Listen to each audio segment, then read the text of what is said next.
नमस्कार, मैं Harnath Singh, Devanagari inter college कुरामली Mainpuri. कक्षा 11 में जो हमारा चैप्टर चल रहा था न्यूटन के गतिविषयक नियम, उसमें हमने अभी तक 2 वीडियो बनाई हैं लेक्चर उसके लिए, न्यूमेरिकल क्वेश्चंस के लिए। ये न्यूटन गतिविषयक नियम मैकेनिक्स का बहुत इम्पोर्टेंट चैप्टर है और इसमें मैंने ख़ास तौर से न्यूमेरिकल पे ज़्यादा जोर दिया है। तो आज मैं और अच्छे न्यूमेरिकल्स लेके आया हूँ, आपको मैं बताना चाह रहा हूँ। पहला न्यूमेरिकल है कि एक ग्राफ दिया हुआ है इस टाइप का। इस ग्राफ को देखिए, इसमें 2, 4, 6, 8 इसके साथ साथ इधर 10, 20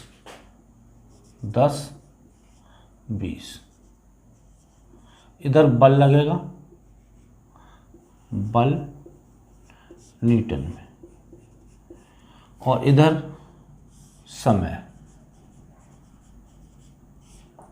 इस तरफ से ऐसे दिया हुआ।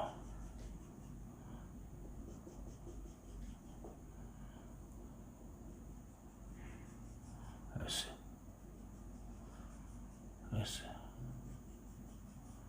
इस टाइप से ऐसे इसमें ये दिया हुआ है, इस टाइप से ग्राफ दिया हुआ है ये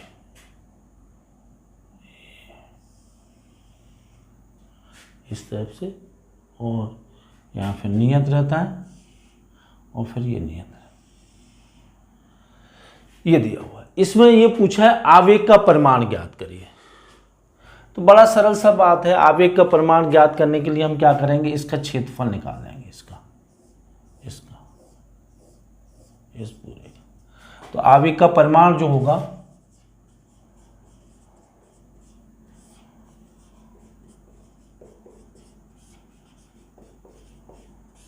बराबर जो होगा वो इसका यहां से यहां तक का क्षेत्रफल 1/2, ये हो गया 20 × 4, ये त्रिभुज बन रहा है। फिर इसका क्षेत्रफल इस वाली आकृति का क्षेत्रफल होगा 2 × 20 प्लस फिर इस वाली आकृति का क्षेत्रफल 2 × 20 का आधा।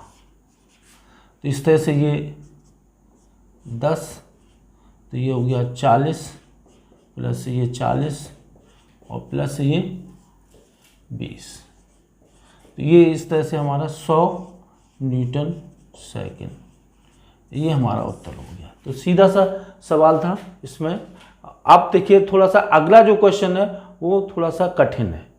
इसमें भी एक ग्राफ दिया हुआ है, इसमें ये ग्राफ दिया हुआ, मैं ग्राफ बनाने जा रहा हूं और उससे संबंधित क्वेश्चन है। तो पहले ग्राफ को मैं बना लेता हूं। देखिए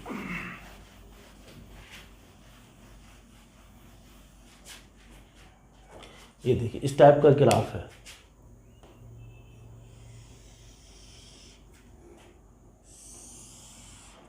ये देखिए 1, 2, 3, 4 और इधर 1, 2, 3, 4 इसमें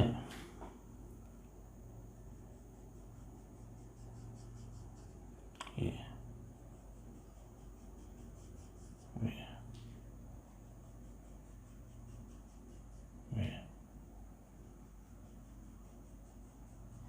इस टाइप से।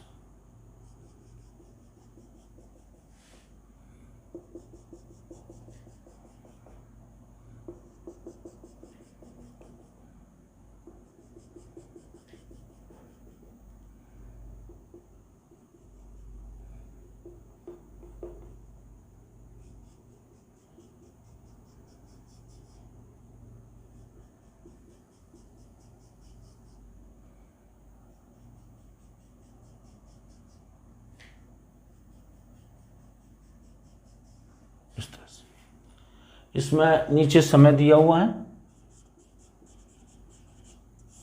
सेकंडों में, और ये ऊपर दिया हुआ है बल न्यूटन में।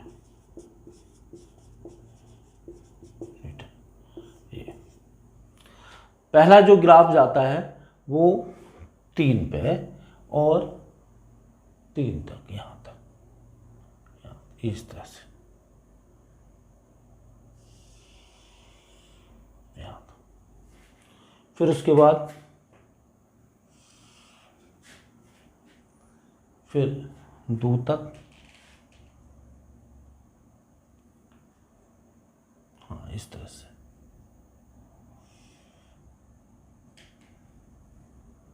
और 4 तक।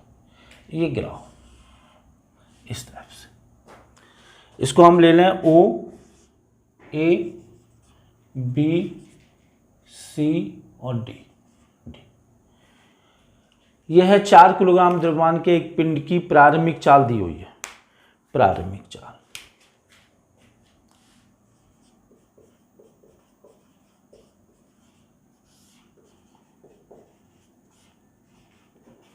यू दी हुई है, वो है 2 मीटर प्रति सेकंड। एम दिया हुआ है, एम है 4 किलोग्राम। 4 kilogram, 4 kilogram. ये दिशा में एक बल पर 4 सेकंड तक कार्य करता है। भिन्न भिन्न स्थितियां दी हुई हैं, देखी हैं।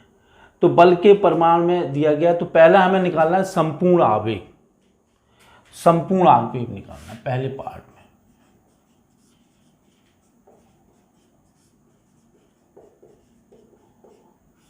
संपूर्ण आवेग, तो देखिए संपूर्ण आवेग निकालने के लिए हमें क्या करना पड़ेगा, इसका क्षेत्रफल निकालना पड़ेगा। पहले इस भाग का क्षेत्रफल निकालेंगे जैसा हमने पिछले क्वेश्चन में किया था, फिर हम इस भाग का क्षेत्रफल निकालेंगे, फिर हम इस वाले भाग का निकालेंगे, फिर इस वाले भाग का निकालेंगे। ठीक है, तो देखिए ये बराबर किसके होगा, ये यहाँ से यहाँ तक देख लीजिए, 3 इंटू 1.5/2, क्योंकि त्रिभुज है।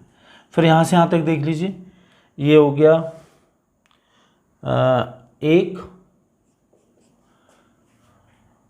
यहाँ से यहाँ तक 1 इंटू 3, फिर इसके बाद फिर इसका देखिए समानांतर 3 धन 2/2 इंटू इनके बीच की दूरी है 0.5 प्लस इसका क्षेत्रफल हो गया 1 इंटू 2। तो देखिए इसको हम हल करेंगे तो 1.5 तो 2.25 प्लस ये आ गया 3, ये आ गया 3 2 5 5 5 25 12.5 प्लस 2। तो इसको जब हम सबको जोड़ेंगे तो ये मान निकल के आएगा आपका 8.5, लेकिन इसमें ये यहाँ पे हम गुणा करेंगे 3 और 2 5, इनके बीच में 5 कहाँ से हुआ, 3 धन 2 इंटू 0.5 हुआ, ये 0.5, ये 0.5, 1.25। तो ये हम जब जोड़ेंगे तो ये आपका आएगा 8.5 न्यूटन सेकंड निकल के आया, संपूर्ण आवेग निकल के आया। अब इसमें क्या दिया है, पिंड का अंतिम वेग। तो देखिए संवेग परिवर्तन जो होता है एम वी माइनस यू बराबर एफ इंटू डेल्टा। ठीक है, तो ये हमें दिया हुआ है 4, वी हमें निकालना है, माइनस प्रारंभिक वेग 2 दिया हुआ है बराबर 8.5, तो वी माइनस 2 बराबर 8.5/4। तो इसको भाग देंगे तो 4 दूनी 8, 2.125। तो v बराबर हो जाएगा 2.125 1 2 5, 1 2 5 प्लस 2, तो ये हो जाएगा 4.125 मीटर प्रति सेकेंड। ये बेग हो जाएगा इसका अंतिम बेग। तो ये भी जो क्वेश्चन था वो ग्राफ से संबंधित था। अब देखिए अगला क्वेश्चन है। अगला क्वेश्चन भी ग्राफ से संबंधित है, लेकिन थोड़ा सा उसमें कुछ चीज़ें ज़्यादा पूछे गए हैं। तो देखिए पहले हम ग्राफ बना लेते हैं, तब हम आपको क्वेश्चन को समझाते हैं।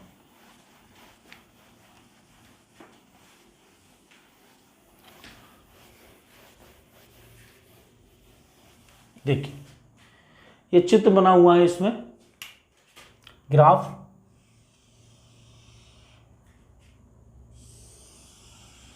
नीचे समय दिया हुआ है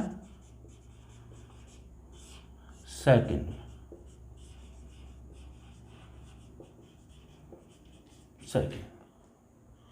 और इसमें ये 2 4 6 8 10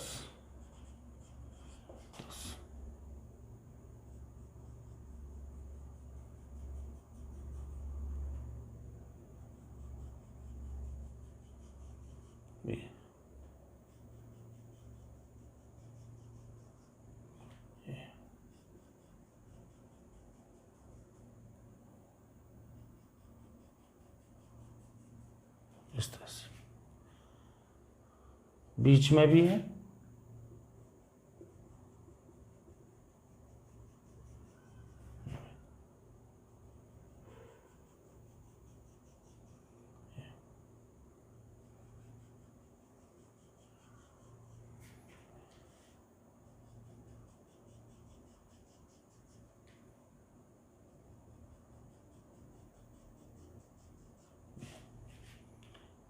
दो 2.5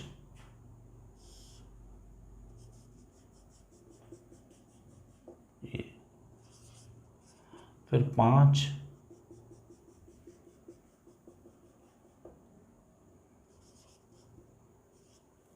फिर उसके बाद 7.5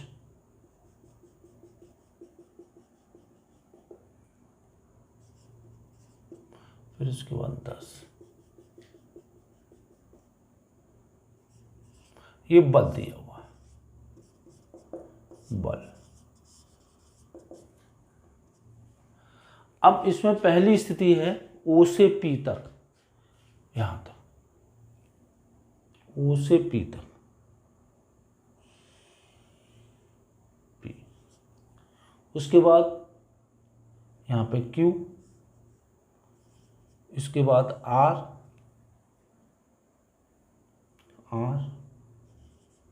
उसके बाद R के बाद 6 पर पहुंच जाती है पीक पर, फिर उसके बाद 8 पर नीचे ये इस तरह से। ये एस टी, इनको हम बिंदु लेना चाहें तो ये हो गया सी, और ये है बी, और ये है ए। अब इसमें 10 किलोग्राम का द्रव्यमान दिया हुआ है, m = 10 किलोग्राम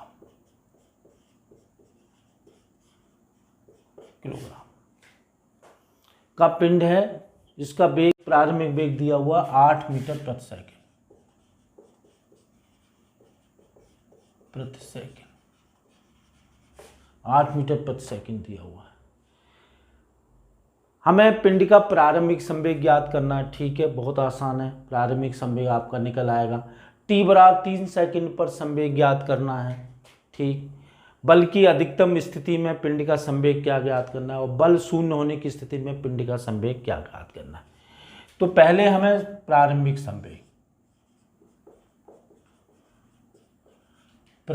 संवेग हम निकाल लेंगे। mu बराबर 10 × 8 बराबर 80 न्यूटन या किलोग्राम मीटर प्रति सेकंड।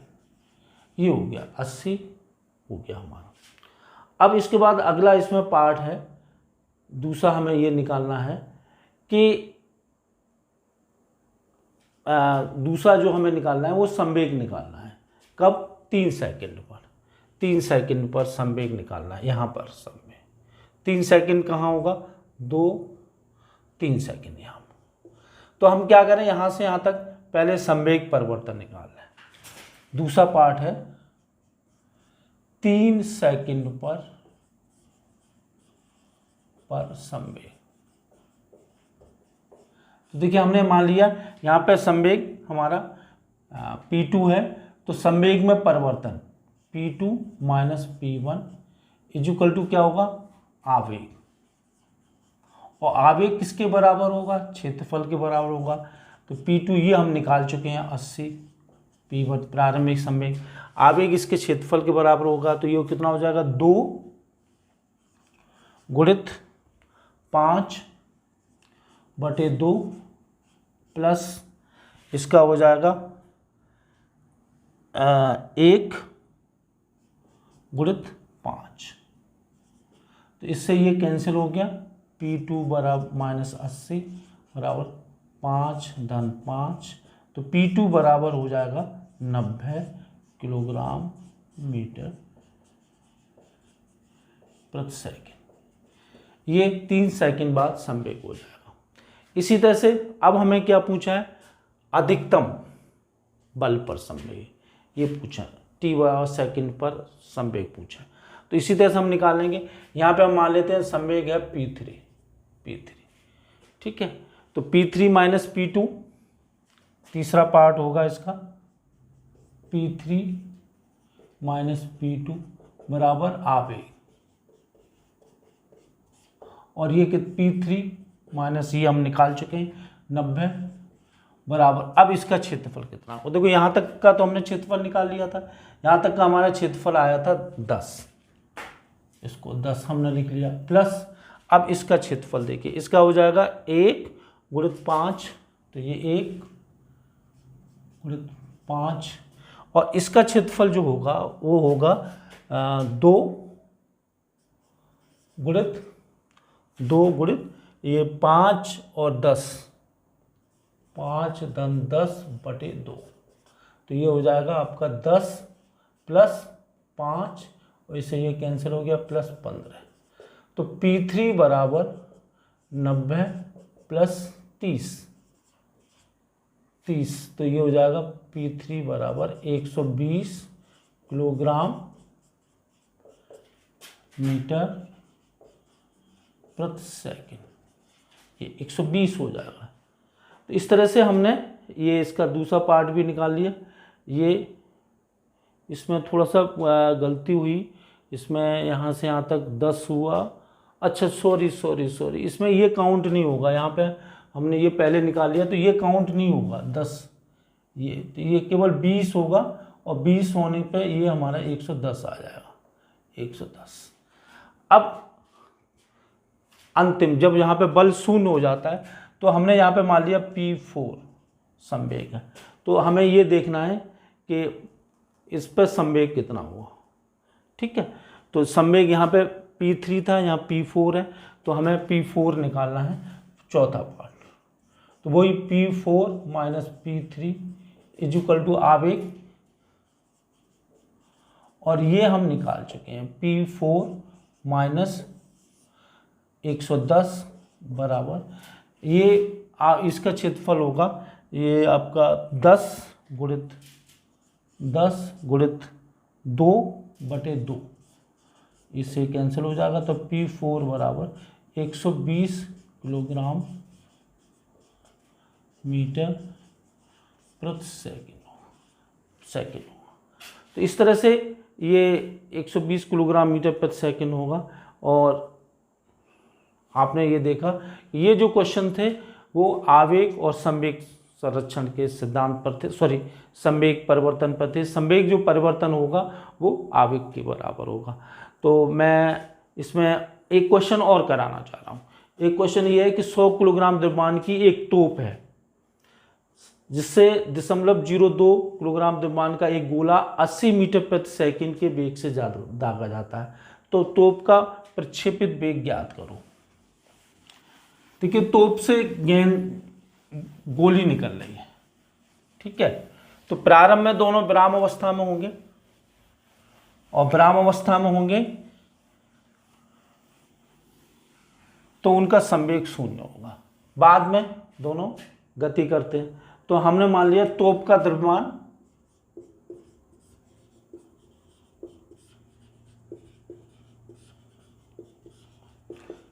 m बराबर, ये दिया हुआ है 100 किलोग्राम, 100 किलोग्राम। दूसरा गोले के द्रव्यमान, इससे गोला निकल रहा है,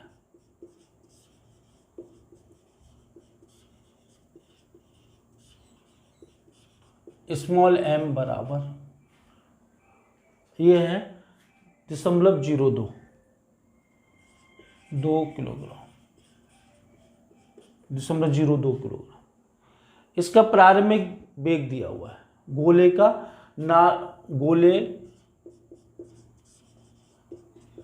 की नाल मुखी चाल, मतलब निकलने वाली चाल, नाल मुखी चाल ये दी हुई है। ये कितनी दी हुई है? ये दी हुई है 80 मीटर प्रति second.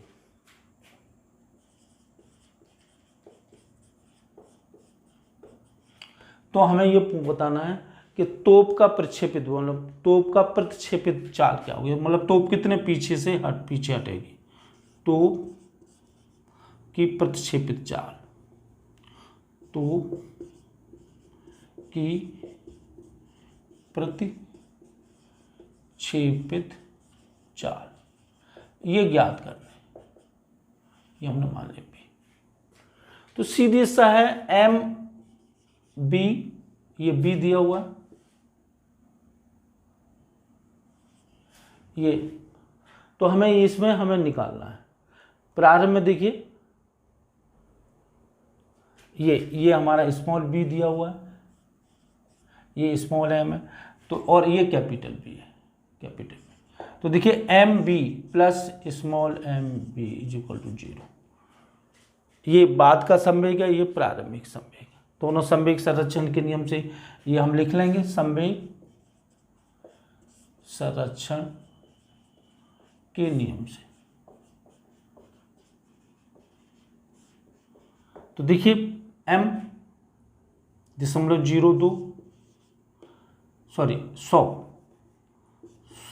Into v plus m 0.02 into 80 बराबर 0।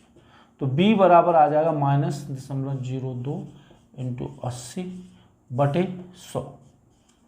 इसकी वजह से 2 0 वो बढ़ जाएंगे, एक ये कैंसिल हो जाएगा, 8 दूनी 16 बटे, तो ये निकल के आएगा लगभग माइनस चिन्ह भी रहेगा, तो ये -0.0016 मीटर प्रति सेकंड के वेग से पीछे की तरफ हटेगी। इस तरह समझ लीजिए, जैसे ये तोप है तो ये इधर की तरफ जा रही है, तो ये पीछे की साइड में इतने वेग से हट जाएगी। अब देखिए अगला क्वेश्चन, एक क्वेश्चन और हम कर लेते हैं, ये भी संवेग संरक्षण के नियम पर आधारित है। दो गोले हैं, एक 50 किलोग्राम का, एक 10 किलोग्राम का है। ये क्रमशः 15 मीटर प्रति सेकंड की वेग से एक दूसरे की ओर जा रहे हैं।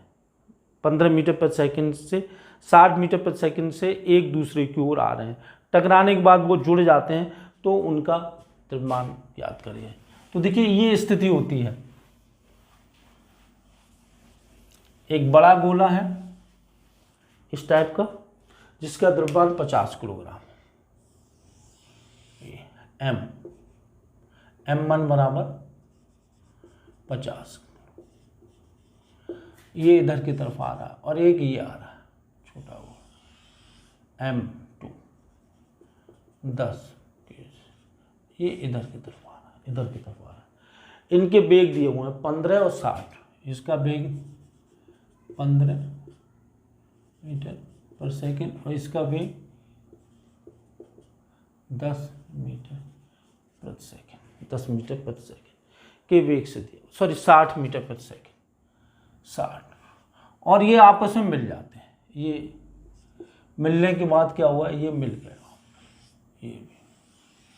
तो ये m1 m इजिकल टू हो गया 10 50 प्लस 10 बराबर 60 के। तब इनका वेग हमें निकालना, तो संवेग संरक्षण के नियम से इधर का संवेग बराबर इधर का संवेग लगा दीजिए, संवेग संरक्षण के सिद्धांत से,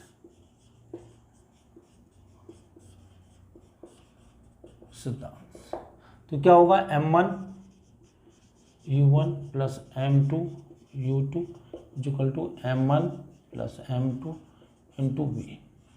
तो ये हो गया देखिए 50 इंटू 15 प्लस 10 इंटू 60 बराबर 60 इंटू वी।